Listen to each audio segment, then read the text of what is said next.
I'm Ted Budd. And I'm Amy Kate Budd. And this is The Elephant in the Room.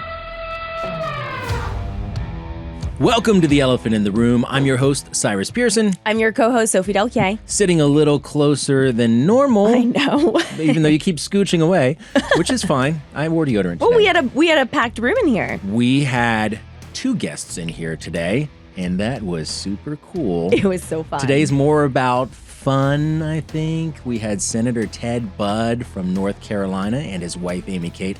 Ted Budd is one of my favorites. Yeah. I don't know what it is about him. I just like the guy so much. Well, I think they're both, and the senator, they're so relaxed and you could just tell they're real people. Like their parents, they're just regular people. And she mentioned it was her first podcast. I know I would not do that well on my first podcast. Yeah, she did really well. Amy Kate's so wonderful. Let's all take a listen or a look if you're on YouTube. Or Rumble. There you go. Here's U.S. Senator Ted Budd and his wife, Amy Kate.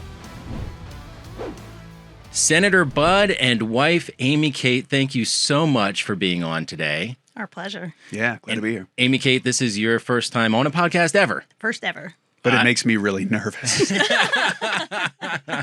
Well, let's give you a chance to warm up here.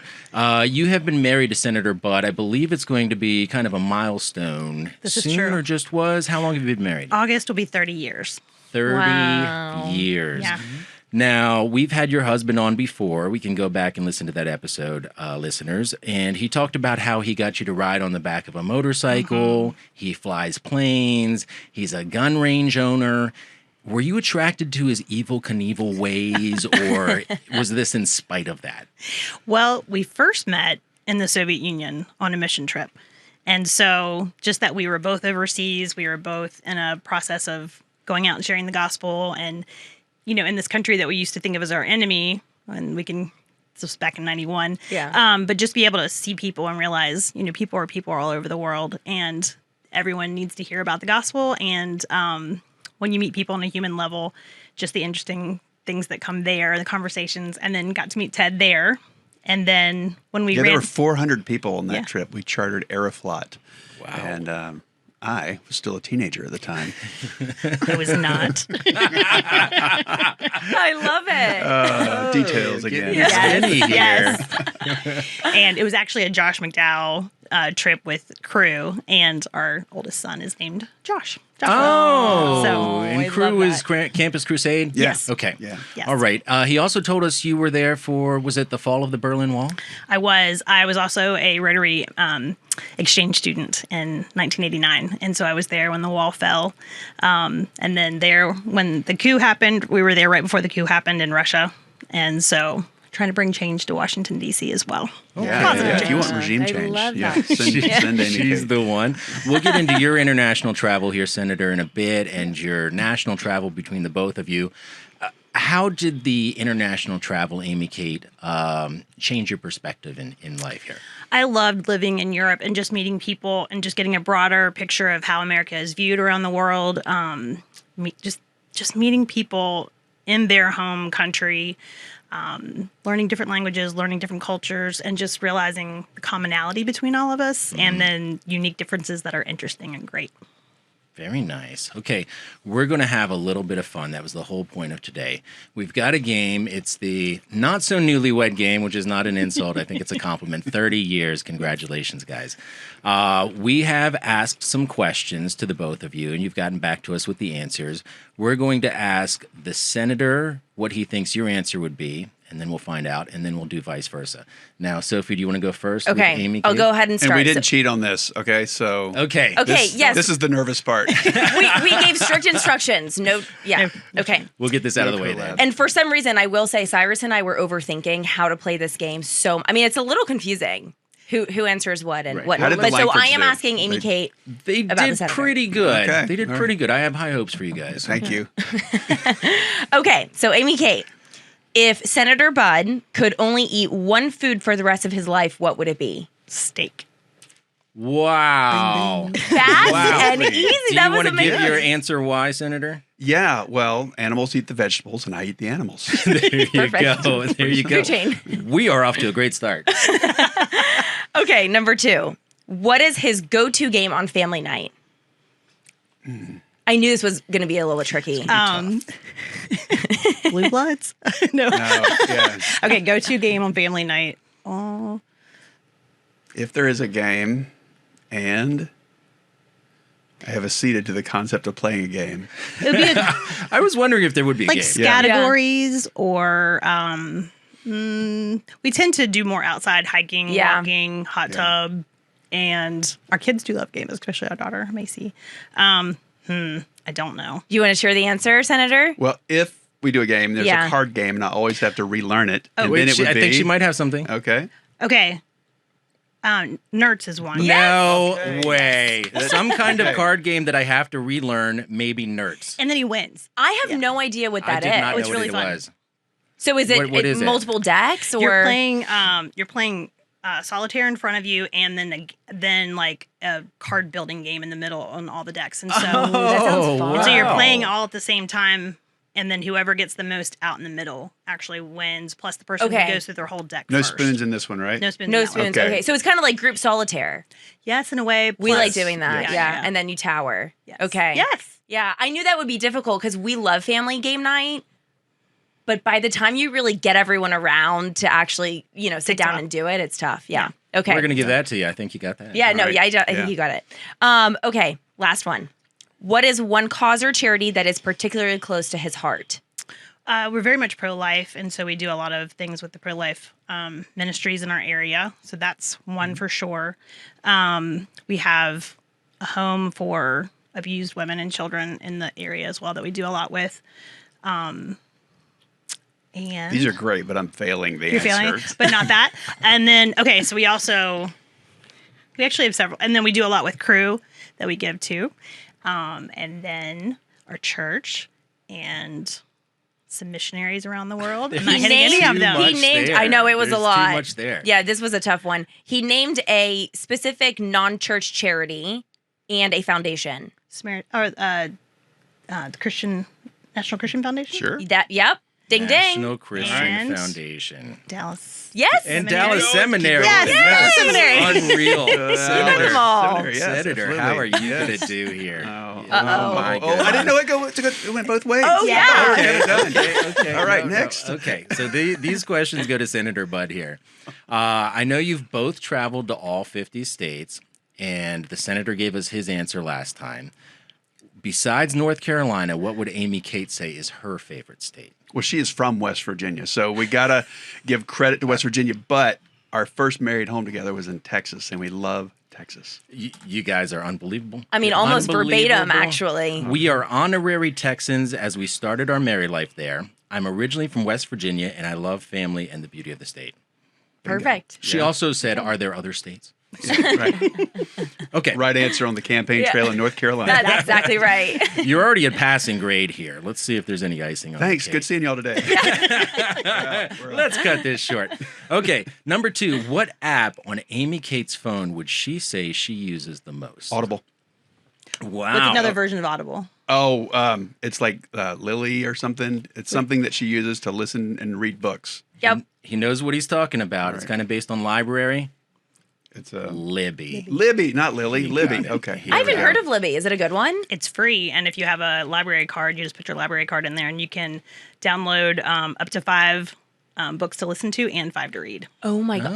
Oh my gosh, that's amazing. Well, I drive a lot. This is not I'm gonna sponsored. have to do that. Right. I do Audible a lot, but if I can get it free first, I go Yeah. there, Okay. and then Oh, that's great. yeah. Do you guys remember the George W. Karl Rove bet years ago about how many books people could read? No. They competed against how many books they could read. Okay. There's a ton. But how many did you read or listen to? Read combination listen to last year? Usually it's 100 plus the Bible. There's my average Wow. a Astounding. year. That is amazing. That I is actually read a Ben incredible. Sass book about reading more. I don't remember. It was called something had adult in the title, and it was in 2017, and it was just encouraging people to read even more. And I was getting towards the end of our homeschooling years where I was reading just to be able to school better, and so I started trying to expand how much I was reading, and so started Yeah. keeping track of it really because of Ben Sass. Wow. And That's so Ben funny. Sass, former senator from Nebraska, and Nebraska, current president of Florida. Yeah. the college. University of Florida, I think. I Right? think so. Florida Gators. Gators, yes. Yeah. Yeah. Wow. Doing a great job. This is about That North Carolina, impressive. so. Yeah, sorry. Forget about that. Well, do you do statement. fiction or nonfiction? I love it all. I try You to love do it a little all. bit of both. Yeah. I'm trying to try and mix distract it them up. from the last questions. You see that? It's working. We're going to make you sweat this out, Senator, while we go back to Amy Kate here. No, actually, so have you always read so much? I know you helped homeschool the kids. Senator Budd gave you all the credit for that. It was his encouragement that let us do it. So I do love to read. And while we were homeschooling, I did a more history base. So every year I would read about the next few years that we were going to teach, that I was going to teach. And so that way I could talk about it more proficiently. So that kind of directed what I read. And then now I pick more at random, different things. When Ted first started in Congress and was on financial services, I read a bunch of financial books so I could just understand what he was talking about. Oh, that's so nice. It was great. so it was just That fun is amazing. to try My to follow personal Cliff along. Notes. Yeah. It's so funny. I'll be like, I just listened to this podcast or read this book about someone, and then he'll meet them that week. So I get to read about them. He gets to meet them. That's really cool. And that's such a nice way for you to stay really involved with what he's doing here. Yes. I mean, I can see why you've been married for 30 years. and it's fun. Like this, a lot of senators have written different books. So I've read some of theirs, and yeah. you get to know them through their books and things. So it's been really Yeah. neat. That's very cool. Yeah. That's very cool. All right, Senator, we're about to let you off the hook here. Last question. It's time for a potluck. What is Amy Kate's go-to dish? What is she making? Oh, I can't say steak, right? Because you don't bring steak to potluck. I won't. It's North Carolina. It's North Carolina. So we bring barbecue, and it's going to be Lexington style. So it's pork chop barbecue. You bring it in a tray. Yep. The answer, Sophie. Ding, ding, ding. Literally, it's North Carolina barbecue. There you go. I don't know what to say. I mean, flying colors. Yeah. The All right. Langfords would be Great. jealous. All right. We also We should just start happen- quizzing everybody's Something in marriage. the box. We got you. We knew you'd do well. We got you a prize. Oh, Texas this is Pete's great. hot sauce. Now, there's a story here. This is the T.W. Garner family. Okay. Who are from Winston-Salem. And Where we're from. Yeah, where we're, kind of the area where we're from. And so these were, I think the founding story is two brothers. And when nobody knew back, I don't know, the 50s, you can date me on this. Nobody knew about it. So one brother would go down to all the restaurants on the way to the beach and ask for Texas Pete. And nobody had it, right? And so then the next brother would, a couple days later, would go down and say, I've got Texas Pete for sale. And then he would sell them a case, right? And they would think, you know what? He said, you know what? Somebody was just in here asking for that. Of course I'll buy it. So, That is genius. Great. What a good I hope story. this isn't folklore that I'm telling you, but don't correct me if. Oh, it's a great story. It is a I'm great sure someone will story. fact check us Yeah, later. love Texas Pete. Well, Thank you That's very amazing. much. I had no idea. I mean, you always assume that it's from Texas, Yeah, right? North No, Carolina, I North know. Carolina. So funny. Well, Food Lion is based in Salisbury, North Carolina. And when we lived in Texas, we would go to they only had a few Food Lions, but we would go there so we could buy. Texas. Texas Pete. Good North Carolina. wow. Good. Okay, Good. well, a lot of good food stuff there. Your secondary prize here. Oh, yeah. Amy Kate. Yes. This is also from Winston-Salem. Krispy Oh, my Kreme. goodness. The original. Apparently. Ted All right, used to go Bring to on the Camel cigarettes. Come on, baby.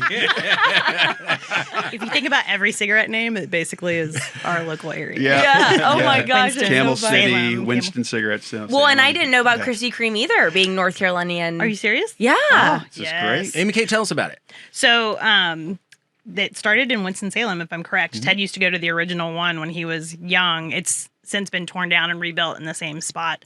And then it's expanded all over. It even expanded out to Texas area. But before it was there, we used to buy it and take it back with us and give it out to our friends while we were in Texas for a few years. Before they it's expanded. so those Before they, early before they years, right? expanded. Yeah. That's so so fun. people talk about, my love for Israel, our love for Israel, but mine, it didn't just start because of the theology behind it and God's purpose for Israel. It started because I went to a Sunday school or a church right across from this Krispy Kreme. And so we would save our money, and in the half hour between Sunday school and church, all our buddies, we would cross the railroad tracks, go to this Krispy Kreme, and sit there. And it was, all the rabbis would be in there on our Sunday, right? Their day off, Right. smoking cigarettes.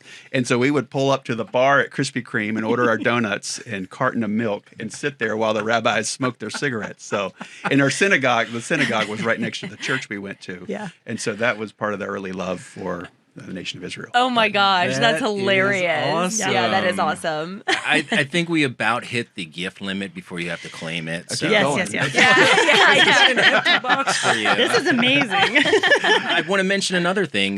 Mount Olive Pickle Company Yes. is in North Yeah. Carolina. Can you tell us about that? Yeah, we think that we ought to have the national pickleball tournament Yes. there, but so Wouldn't it be great? idea, Yeah. the idea has not Smart. yet caught on. Great down in Wayne County. Oh, I'm gonna Just start campaigning for that. Huge company. Just perfect. Yeah. a great multiple families are part of that, and it's just a great employer in the area. You can smell it when they're cooking the Yeah. pickles Can you in the really? brine. Yeah. Yeah. Oh my and gosh. it's a great business for the area, and provides a great pickle for the country. Our Carly, our show producer, that's her favorite food, a Mount Olive pickle. Yep. Oh, We yeah. have a jar I the love size pickles of too, a head in the Yes. fridge. Yeah. And other things like relish. We do have that in the southeastern United States. They are the top-selling pickle brand, and they have a market share approaching 70%. So just a really, really popular company. That's what happens when they're delicious. They are. Yeah. Yeah, I think I've driven by it because it's right off of 95, right? Going down into. Yes. Yeah. Yep. It's not right. It's real near 95. Yeah, I feel like I've seen a Really? sign or something. Yes. Yeah. Senator, you just mentioned Israel. Now, I think you went over there, was it about a week ago? Yeah, a week ago, and then we were up there in January as well. Okay, do you want to talk about what you saw there firsthand or your thoughts in general on what's going on with Hamas and Israel or any observations related to that? Yeah, I mean, there's two wars. One is the war on the ground that Israel is doing a great job with in a tough information warfare. That's the second war, is information. That's really started on October 8th, and it's amazing how it's caught fire, sadly, on college campuses. People that are uninformed. I mean, when these people are saying from the river to the sea, they don't understand the geography of. It's even worse if they do understand it, from the geography of the Jordan River to the Mediterranean Sea. That's a genocidal statement, and that's what's so. I mean, Sinwar, the de facto leader of Hamas, is pushing as much on the information war and trying to buy for time. To create disfavorability for the nation of Israel. But they're doing Israel and the IDF is doing everything they can to reduce or eliminate civilian casualties. So we've met, of course, with Netanyahu. We meet with IDF leaders. I would say that probably the most impactful trip was the few days we spent there in January. Senator Ernst was there, some other members from the House, Republicans, Democrats. And we actually went to the kibbutz, one of them that was attacked, just about 3 kilometers, 2 or 3 kilometers, so a mile, less than 2 miles from the Gaza fence in one of the breach points. And these are people that are basically a peace community that are completely being overrun. These are not, hardened individuals. Like imagine, a lot of the college professors in the English department, right? Right. This is what this kibbutz was like. And just to see the destruction, the RPGs, the bombs that had gone off, the bullets that had riddled children's bedrooms, it was just horrific. Wow. So, this is something that with my colleagues, we're going to keep pushing on. We're going to keep emphasizing to give Israel the time and the space and the material that they need to win, because it's an existential battle for them, for their own survival. Yeah. And one of the hostages is from North Carolina as well. And so that's been, we care in the first place, and we've just been extra paying attention to Keith Siegel and just being in contact with his family. Ted, really, not me, but So after 50 days, so it really, October 7th, 50 days forward, that's about the time of Thanksgiving. So that's when his wife, Aviva, they had both been captive for the first 50 days, and then she was released with several others. And then she's been going around the world, meeting with folks, telling the story. I mean, she's very resilient. We've met multiple times with hostage families, American hostage families here. There are 8 Americans. We think 5 known surviving right now. And we work every day on this to bring them home safely. And you mentioned misinformation, and it kind of like it's almost a propaganda war. You have never seen people or the media forget about the hostages so quickly. so quickly. I mean, I almost feel like the media has stopped talking about it. That 30 Americans were killed, and then so many, I don't remember the exact number who were taken hostage. And it's not in the American psyche at all. It doesn't feel like that they're aware and thinking about that day to day. Right. Yeah. And then I don't hear recently saw that the a new report came out where the UN had inflated the number of civilian casualties in Gaza by over 50%. And most of them were women and children. So you have all these people kind of protesting the casualties in Gaza, but the numbers out there are overinflated and, ignoring the truth of what really happened. Exactly. 100%. Yeah, it truly is a total misinformation war. So I'm glad that you brought that up. Yeah, it's horrific. And Senator, you've been pretty outspoken. You're not completely happy with the way the U.S. is treating Israel. Is that right? I think Republicans, it divides the Democrats, but Republicans are largely united on this. All that I know. They may have different emphases, but I think we're all together on giving them what they need. They are our greatest ally. When you look at what they do for democracy, what they do for freedom, what they do in intellectual property, and Tel Aviv does, and the support they provide for Jordan and the whole region. And then plus the Abraham Accords that happened in 2020 under President Trump, just a phenomenal series of miracles coming together in the Middle East for stability. And I really think one of Hamas's strategies is to disassemble that. That was really, it was taking the region in the wrong way for him. And so for him to disrupt that, and the Abraham Accords, they're not done. We need some normalization from Saudi Arabia to Israel and other nations that are still can be queued up under the right setting and the right strong U.S. leader. But under Biden, it's just been an absolute train wreck. It's more telegraphing of weakness, which makes it not only more dangerous there, but more dangerous here. Okay. Any other serious issues before we get into fun again? Well, Israel has been obviously a huge issue for our nation. Another issue that you were very vocal on, which you really championed, I think you stayed here super late one night, was the Laken Riley Act. And can you tell us a little bit more about what happened there? Yeah. So again, this was about getting, the Democrats completely were opposed. This is what a tragedy. What an absolute tragedy. A young life lost. They didn't have to be. Somebody that had been in prison for a minor crime that should have actually stayed there, was here illegally, was released. I think now we know that it's because they didn't have the space, and then committed multiple crimes, and then including, killing, murdering Laken Riley. So there were two. There was a Police Act, and then there was a Laken Riley Act. One is about deporting. One is about keeping them in jail. That's the Laken Riley Act. If they have committed a minor crime, we actually need to keep them in jail so that we can, have eyes on this case. Why do you think the Biden administration is so?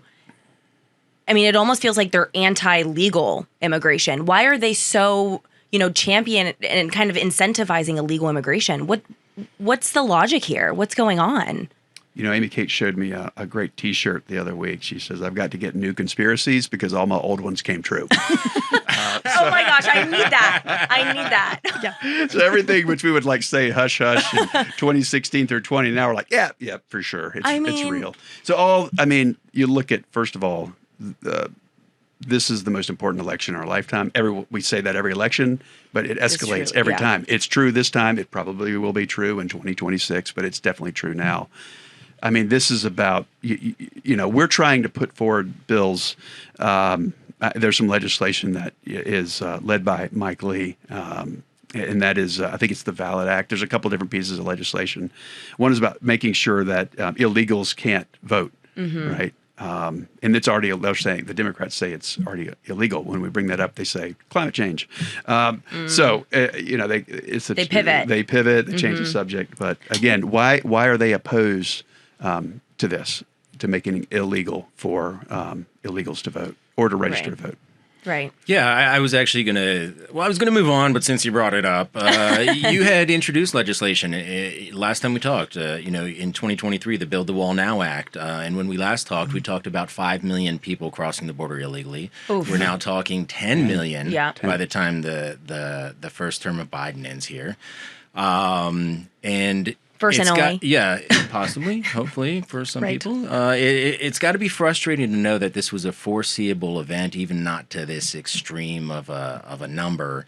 And this opens up a whole bunch of issues that you're going to have to deal with, and other things you won't be able to concentrate on necessarily at the same time. I mean, like the 2030 census, counting the population instead of just the citizens. And changing the maps. Yeah. Yeah. There's so many levels to it. Yeah, can you talk to that for a Yeah, second? I mean, you really feel that in North Carolina because it's been through so many redistrictings, right? That's I got here in Really? 2016. They drew an open district, but and they say we change districts every few weeks in North Carolina, but I think we're here for the next 8 years or so. But again, it's about apportionment, right? You have all these folks coming that are leaving New York and the Northeast states, or leaving California, moving to Texas.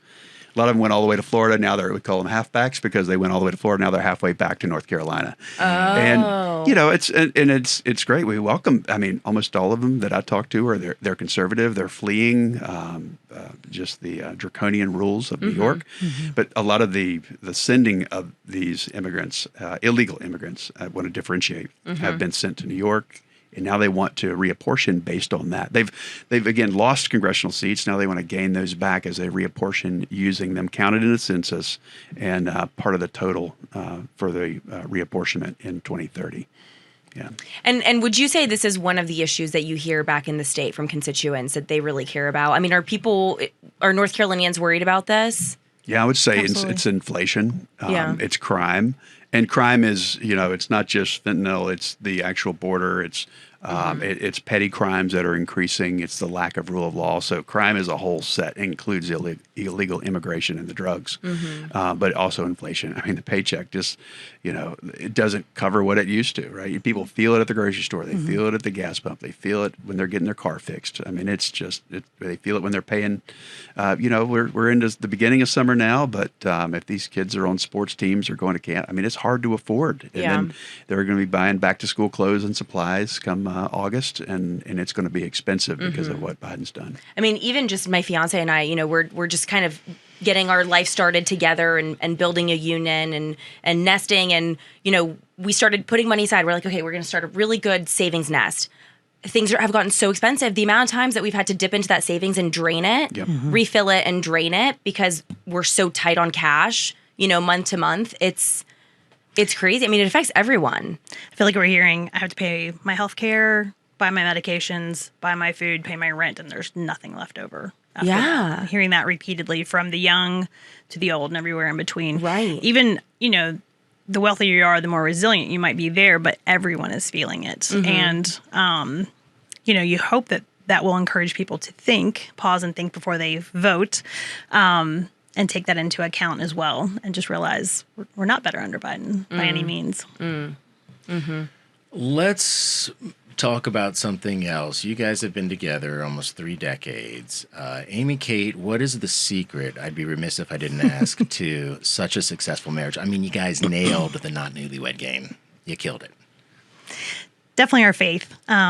Just that we're both Christians, both drawing close to the Lord, which helps us draw close to each other, and just on a journey together. So just keeping that strong and staying strong together. So that's great. Whenever one of us is off, usually the other one's, doing better. So just the ebbs and the flows. We have a great family support. Both of our parents, and our extended families, our kids. And so I do love the family unit coming around us as well. Yeah, we've got great models. I mean, we were with her parents, my parents, all this weekend at one of our children graduated from college. And just to see 63 years of marriage in one, 61 years in the other, and, still trucking and doing great. And That's so, amazing. look, perfection for any of us, any of them, by no means, but a good model. So that makes it easier. But had we not had that, I would say it's the other things,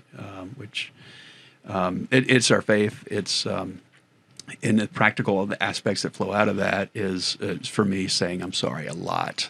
Yes, and she Good taught me husband. this. She taught me this concept. I hope Will's listening. Wait, I need to hear this. Yes. Let Yeah, him you need finish to hear here. this too. Please. She said it's the concept of family awareness. I'm not an independent operator. Like, keep in mind in all the decisions I make, what I schedule, is that there's a broader family, and I need to be family aware. So that sort of is a recurring tape or a repeating tape in my head to be. But it seems like that comes naturally to you. Oh no. Oh. No, it's a learned skill. It's a learned skill. It's a learned skill, but a desire to learn it, which is great. And I so appreciate that Ted has always worked and provided for our family, but just in the midst of where you're charging hard and learning to provide and do all the things. Right.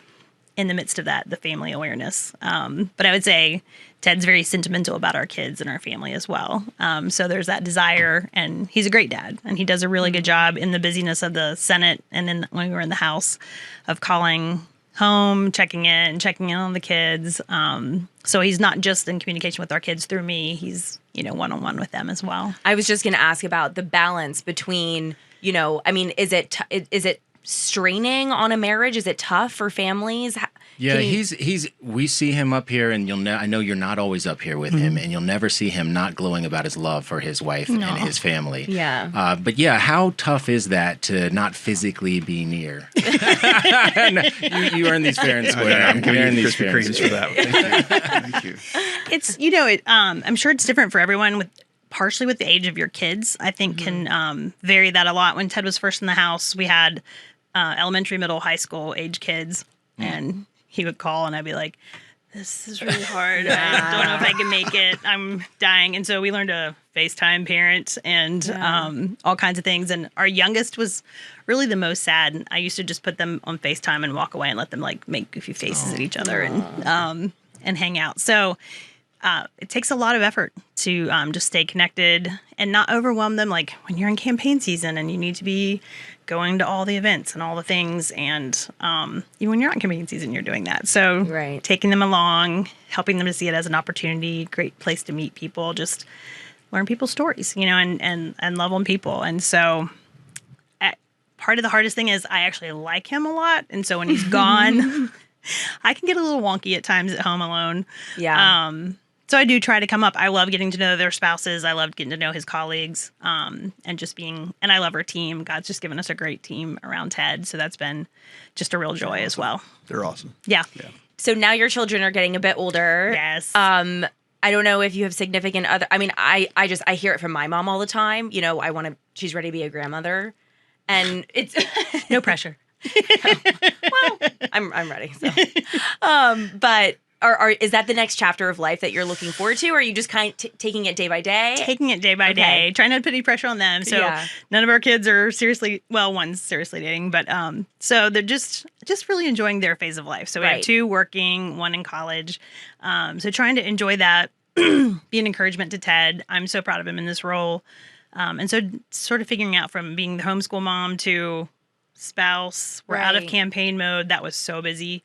Sort of recovering from that. Yeah. And then just sort of figuring out my new path and being a cheerleader for everybody else. Aww. But it's a joy. Yeah, that's wonderful. I'd like to end, Senator. I'm sorry to cut you out so much of this, but I think you hear this a lot around Amy Kate. We want to hear from her. We have the true star here. She is that for sure. No, we're a team. So. You've been with him for 30 years. What do you think people should know about your husband? Well, I mean, when you're the senator, you have to be pretty serious, but he's actually just a lot of fun. And he's very quick.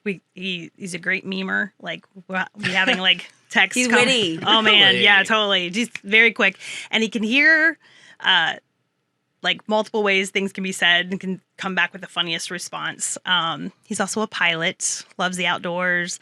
Oh, we live on a farm. We have cattle. And the cattle love Ted. He can call them and they will come running to him. It is so funny. He'll call and you see all their heads come up and they look around and then they all start running. And when some of them start running, it's the funniest thing ever. So cute. I have to get on video sometime. And so I need a video and the link to the conspiracy t-shirt. Yes. Yeah. Yes. Yeah. So I think just that he's just this It's great kind of awkward to talk about steak in those cows. Oh, do you eat your own cattle? Well, that's what you have them for. That's So you're homesteading. I mean, kind of. Well, it's a cattle farm. We don't really use Our use neighbors would ranch. laugh at that. Yeah, Okay. but somebody else runs the cattle on the farm. because Ted's dad has a business. He has a business in here. Right, So okay. we live beside the cows, but we are all really good at getting them back in the fence if they get out. And they love Ted. They'll come to his call. That is so cute. Yeah. Are they black and white spotted? I mean, like typical. They're black baldies. They're mainly black. Mostly with- black Angus. Okay, Black, Pure black okay. Angus. I'm baldies, sorry. yeah, Yeah, with, baldy. black with white faces. Yeah. Oh, so cute. Oh my gosh. Yeah. Yeah. Secrets of Ted Bud. Thank you for unveiling those on the elephant in the room. Any final thoughts, anyone? Thank you Great for to be having back. me. Are you going to put the hot sauce on the donuts? Oh, please I did don't. not think of No. that until now. Yes. This may actually go on the display shelf. This is such a nice bottle. Oh, well, Thank you, Capital Home Zoe. Market. Amy Kate, Senator Ted Budd, thank you both so much for stopping by today. Thank you for having us. Thank you. Thank you. Did you think they were going to do so well at the not newlywed game? I knew they were going to do really well. I thought so too, but I didn't know they would do that well. I know, especially since again, I think some of the questions were pretty difficult. Really? Yeah, the go-to game on a family night. I mean, when you give them a question like, what's your go-to game, and they don't actually usually play games. That's what I'm saying. Right. Yeah. Yeah, they came up with it. I'm actually going to have to look up the rules because that sounds really fun. I would like to play that game. Yeah, I think we play a game super similar. I'm gonna look it up too. All right. If you like the show today, you know you can just hit the little follow button or the plus sign, and the app will notify you next time we release an episode. So please, while we're talking, just go ahead and hit that. And let's give some credit to those who put this all together. The Elephant in the Room is brought to you under the direction of the aforementioned Senator John Barrasso of Wyoming. Executive producer is Arjun Modi. Show producer is Carly Rapp. Technical director is Rashad Smith. Thank you all for listening and watching. And until next time, this has been The Elephant in the Room.